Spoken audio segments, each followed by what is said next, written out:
दिन रात ओवरलोडिंग जारी। एनजीटी की रोक के बाद भी कैसे चल रहा है अवैध खनन? कौन दे रहा है खनन माफियाओं को खुली छूट? क्या प्रशासन की चुप्पी किसी बड़े खेल की ओर इशारा कर रही है? बांदा जनपद से एक बार फिर अवैध खनन को लेकर चौंकाने वाली तस्वीरें सामने आई हैं।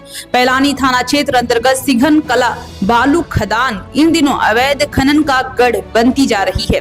शासन और राष्ट्रीय हरित अधिकरण यानी एनजीटी के सख्त आदेशों के बावजूद यहां दिन रात ओवरलोड खनन और परिवहन धड़ल्ले से जारी है। स्थानीय ग्रामीणों का आरोप है कि खनन माफिया खदान की तय सीमा से बाहर तक खुदाई कर रहे हैं और भारी ओवरलोड ट्रक गांव के संकरे रास्तों से बेधड़क गुजर रहे हैं। इन ओवरलोड वाहनों के कारण सड़कें टूट चुकी हैं, धूल का गुब्बार छाया रहता है और हर समय किसी बड़े हादसे का खतरा मंडराता रहता है। खनन गतिविधियों से पर्यावरण को भी गंभीर नुकसान पहुंच रहा है। खेत, ग्रामीण संपर्क मार्ग और जल स्रोत सब प्रभावित हो रहे हैं। ग्रामीणों का कहना है कि अवैध खनन की शिकायतें बार बार की गई, लेकिन कार्रवाई सिर्फ कागजों तक ही सीमित रह गई।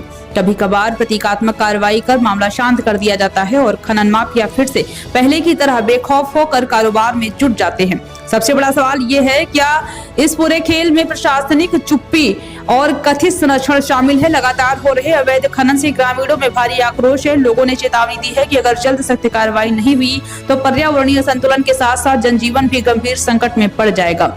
सिंघन कला का बार बार चर्चा में आना इस बात का संकेत है कि अब तक के प्रशासनिक प्रयास पूरी तरह नाकाम साबित हुए हैं। अब जरूरत है कि एनजीटी के आदेशों और शासन देशों का सख्ती से पालन कराते हुए अवैध खनन पर तुरंत रोक लगाई जाए।